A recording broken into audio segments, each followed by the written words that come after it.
کربلا کا میدان خاموش تھا، لیکن فضا میں جلے ہوئے خیموں کی بو، یتیم بچوں کی سسکیاں اور مظلوم بیویوں کی آہیں گونج رہی تھی۔ خیمے جل چکے تھے، لباس خاکستر ہو چکا تھا، چھوٹے چھوٹے بچے بھوک، پیاس اور خوف سے کانپ رہے تھے۔ حضرت سکینہ علیہ السلام بابا حسین علیہ السلام کو آوازیں دے رہی تھی، جن کا لاشا میدان کربلا میں پڑا تھا۔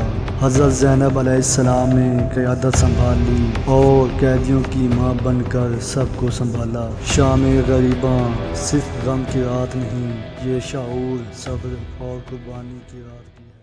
اگر آپ نے ہمارا چینل ابھی تک سبسکرائب نہیں کیا تو جلدی سے چینل کو سبسکرائب کر دیں تاکہ آنے والی ہر نئی اسلامی ویڈیو کا نوٹیفیکیشن سب سے پہلے آپ تک پہنچے۔ شکریہ۔ شام غریباں کیا ہے؟ ایک پرسا اور پرسوز رات۔ شام غریباں اسلامی تاریخ کی وہ المناک رات ہے جسے سننے، سمجھنے اور محسوس کرنے کے لیے انسان کے پاس ایک پختہ دل ہونا چاہیے۔ یہ رات 10 محرم الاحرام کی مغرب کے بعد کی شام ہوتی ہے، جب میدان کربلا میں تاریخ اسلام کا سب سے بڑا سانحہ رونما ہو چکا ہوتا ہے۔ امام حسین علیہ السلام، ان کے اہل بیت اور اصحاب کی شہادت کے بعد یزیدی فوجیں واپس جا چکی ہوتی ہیں، مگر خیموں میں بچی ہوئی ہستیاں، عورتیں، بچے اور امام زین العابدین علیہ السلام اب ظلم، بے کسی، پیاس اور اندھیرے میں تنہا رہ جاتے ہیں۔ کربلا میں امام حسین علیہ السلام اپنے 72 وفادار ساتھیوں سمیت باطل کے خلاف حق کا علم بلند کرنے نکلے۔ جب یزید کی فوج نے پانی بند کیا، جب 6 ماہ کے علی اصغر کو بھی پانی نہ ملا، اور جب ایک ایک کر کے امام کے بیٹے، بھتیجے، بھائی اور ساتھی شہید ہوتے گئے، تو آخرکار امام حسین علیہ السلام بھی نماز پڑھتے ہوئے نیزے سے شہید کیے گئے۔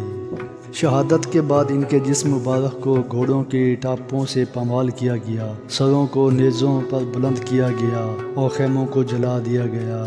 بچی ہوئی خواتینیں اور بچے، جن میں حضرت زینب علیہ السلام، حضرت ام کلثوم علیہ السلام، امام سجاد علیہ السلام کی حضرت سکینہ علیہ السلام اور دیگر شامل تھے، انہیں گرفتار کر کے قیدی بنا لیا گیا۔ یہ رات تاریخ انسانیت کی سب سے اندھیری رات تھی۔ کربلا کا میدان خاموش تھا، ایک فضا میں جلے ہوئے خیموں کی بو، یتیم بچوں کی سسکیاں اور مظلوم بیویوں کی آہیں گونج رہی تھی۔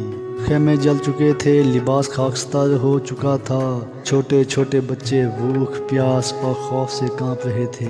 حضرت سکینہ علیہ السلام بابا حسین علیہ السلام کو آوازیں دے رہی تھی، جن کا لاشا میدان کربلا میں پڑا تھا۔ حضرت زینب علیہ السلام نے قیادت سنبھال لی اور قیدیوں کی ماں بن کر سب کو سنبھالا۔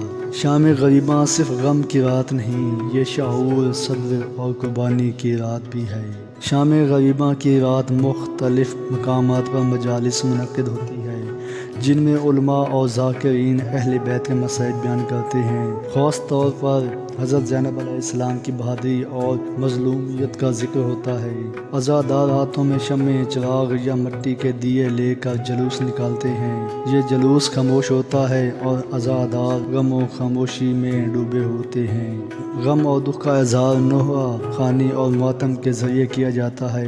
ہر دل اشک بار ہوتا ہے، ہر زباں پر صدا ہوتی ہے۔ لوگ سیاہ لباس پہنتے ہیں، روشنیوں کو مدھم رکھا جاتا ہے اور اکثر مقامات پر چراغ بھی بند کر دیے جاتے ہیں تاکہ کربلا کی اس اندھیری رات کو محسوس کیا جا سکے۔ شام غریباں ہمیں یاد دلاتی ہے کہ ظلم کے خلاف خاموش نہ رہو، حق کی خاطر ہر قربانی دو، باطل کے سامنے سر نہ جھکاؤ اور مظلوموں کا ساتھ دو۔ یہ رات ہمیں حضرت زینب علیہ السلام کی قیادت، امام سجاد علیہ السلام کے صبر اور حضرت سکینہ علیہ السلام کے اشکوں کا پیغام دیتی ہے۔